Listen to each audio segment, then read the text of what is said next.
What is going on, everybody? Welcome back to the channel. After Sound here, bringing you Splinterlands content every single day. We also stream right here on this channel every Tuesday, Thursday, and Sunday morning, so come by and say hello. All right, continuing on with the series for these new reward cards. We have already covered fire, water, and earth in separate videos, so today's video is going to be life. Now, we're going to start with the rare card, which is the summoner, and then we'll go back down to the commons and work our way up. So, Franz Roughmane. I gotta say, out of all of the summoners, this is probably my favorite. Again, not from the conscript ability. If you're new to the game, the conscript ability allows you to use gladiators in tournaments or in ranked battle play. Basically, where gladiators aren't normally allowed, you will now be able to pull them in with this conscript ability, and each of these splinters has has a summoner that can pull this in. But they also have another stat buff or debuff, and for the life team, I think the armor comes in very, very clutch. Again, it just adds a little bit of protection, and might give you another turn for a lot of your monsters. So armor is very much the meta right now, as well as removing armor. So that's why I think the fire summoner that has the -2 armor is maybe just as powerful or on the same level, but from a debuff side. So I'm liking Franz Roughmane, and yeah, I think it's one of the best so far. So let's go through. Whoops, that's not what I meant to do. Let's go through starting from the commons. Now we have two higher mana tanks here, and these are both really interesting because they serve different purposes. Now you have Imperial Knight, which at the lowest levels, and we'll go up to max for bronze. This is going to be a 7 mana tank, 2 damage. 2 speed, so not very fast, but it's a decent meat shield with 6 armor and 8 hit points. And most importantly, you get an extra turn or an extra hit because of the divine shield that you get at level 1, but you also get void armor. So very quickly, this is going to become, I think, a popular anti-magic card, especially if you don't have someone like a Grandmaster Wraith or a Legionnaire Alvar. You get this right off the bat for 7 mana, which I think is pretty good in my opinion. When you get up to the higher levels, maxed for silver, which I think is really clutch because most of the time, at least in a lot of the cards that we've seen recently, any kind of self-healing that you get doesn't kick in until gold level. But now you will get a self-healing tank with void armor that is available to you at max for silver level 5. So I'm a really big fan of this card, Imperial Knight. And of course, once you get to the highest levels, again, this is going to be Diamond Plus. And I guess I'm skipping over a bunch here, but you get that 3rd attack in silver as well. In gold, I guess it's just an increase in speed and increase in health, one of each, and then in Diamond Plus you get this magic reflectability, which again makes him a perfect tank in many ways when you know you're going to be up against a good amount of magic attackers. So I'm a big fan of this card. 7 mana is right there with your average for like a decent tank. It can be used in both lower mana games as well as high mana games if you need it. So big fan of Imperial Knight. Now let's go to Dryborn Barbarian. This card costs a little bit more, but I think it has more potential to it. It's 9 mana, and you get the Enrage ability off the bat. Now he's doing 4 damage with a speed of 3 at level 1, and we'll just go ahead and, well, actually at level 1, I think this is still kind of powerful simply because of the fact that when he takes a hit, which will probably be early on unless it's a reverse speed rule set with a speed of only 2, he's going to be able to do 6 damage as well as a speed of 3. Now if you get this maxed for bronze, all of a sudden your damage goes up to 5, which means if you are enraged, it's going to jump up to 8. You'll be doing 8 damage in bronze with a speed of 3. I think that could actually be very powerful. Again, I don't play much in bronze, but that seems to be quite a large or heavy hitter, we'll call it. Now, in silver, or at least max for silver, you do get the retaliate ability, which I think can go a long way to maybe even having him be somebody in the back that you use for, anti-sneak meta, or if if there's like a super sneak rule set or opportunity rule set. Well, I guess not opportunity rule set, but again, the retaliate, it triggers 100% of the time when you're playing against me, and if I'm the one with retaliate, it doesn't trigger at all. But it's supposed to be 50-50 is what they say, right? So It is what it is. Now, when you get to the highest levels here, again, gold is not bad. You increase your speed significantly in gold. You go all the way to to 4 speed, which means now all of a sudden you're doing 8 damage with a speed of 6 as soon as you are hit, and you have a chance of returning that damage if it is melee, right? And then at the highest levels, you have the knockout ability, which again, I don't use stun much, but it sounds like with the Rift Watchers cards, there's a lot more stun in the meta, and I wouldn't be surprised if we start to see better combos with that coming up. Maybe even like a stun rule set, which could be really crazy, but kind of fun if you think about it. Okay, going up to the rare cards now. We already covered the summoner, but there is one other rare monster, or one rare monster, I should say. And this is War Pegasus. Love the artwork on it. 7 mana. It is a ranged monster, and what I like about it is that it is a high mana flying monster that has Shatter. Again, the meta is so powerful with around armor right now. So anything that has Rust or Protect or Shatter, like that stuff to me is really is really awesome. Now, the fact that you get somebody who's flying in the back makes him actually kind of ideal for a back tank in many ways, because of the fact that, you know, it's flying. Its speed is actually decent in bronze. You get a speed of 4. Now, it only does 2 damage for 7 mana, so that's a little expensive in many ways. But you know, for Earthquake rule sets or something, you may opt for someone like them instead of another card that does not have the flying ability. So just giving you some flexibility there. In silver, though, you do get an increased health as well as increased attack. So now 7 mana, 3 damage, 4 speed.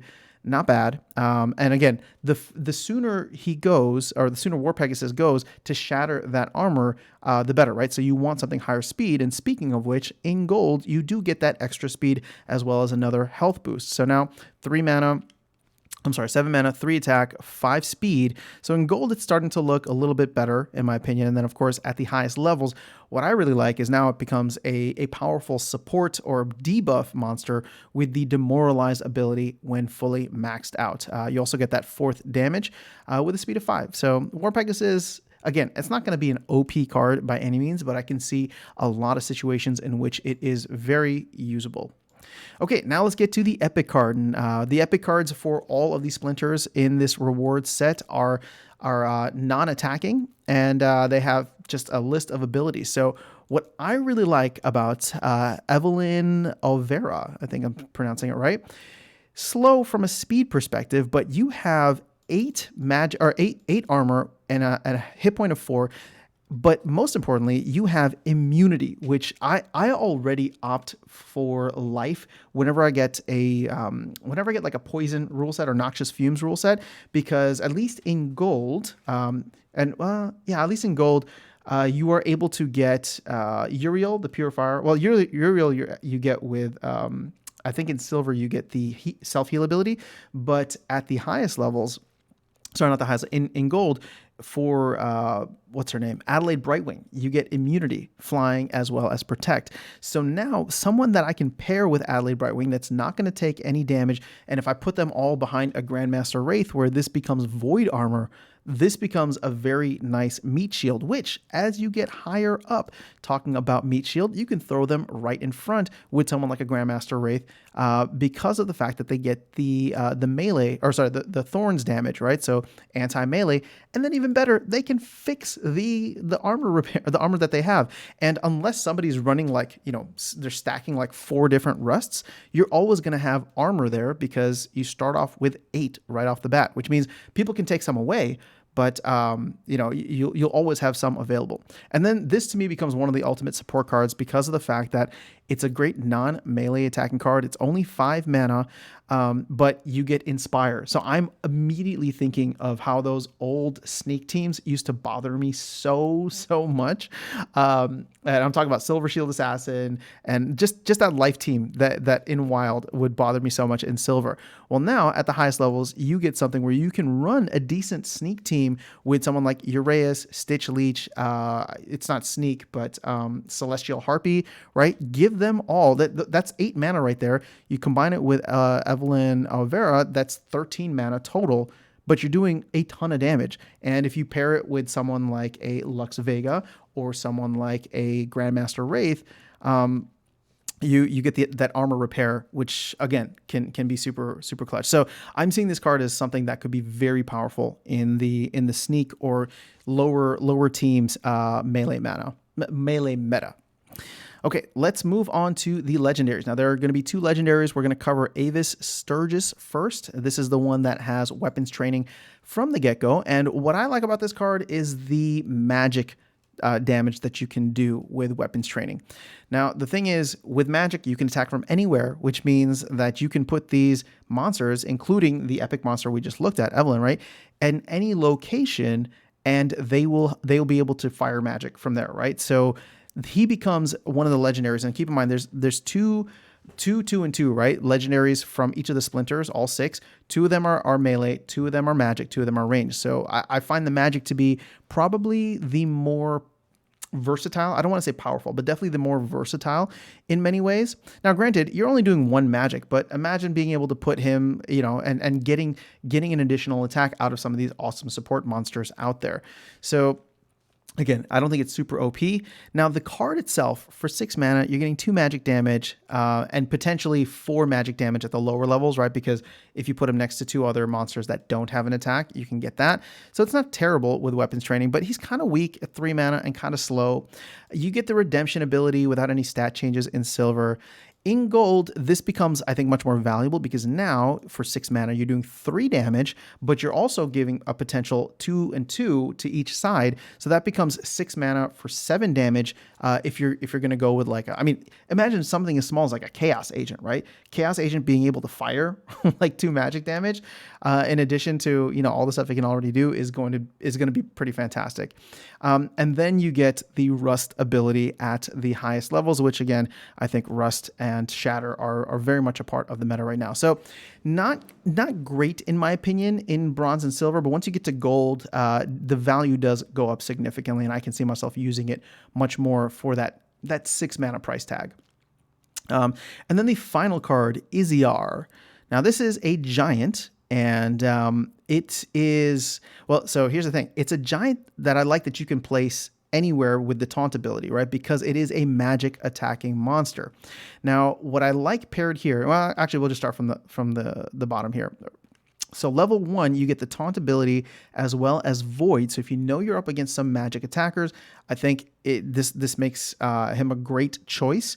Again, speed of 3 isn't going to be anything fantastic, but a decent meat shield. So 11 mana and 12 hit points. So if you know you're up against magic, then this provides, in my opinion, a good or a solid a solid place to direct all of that magic attacking with the taunt ability.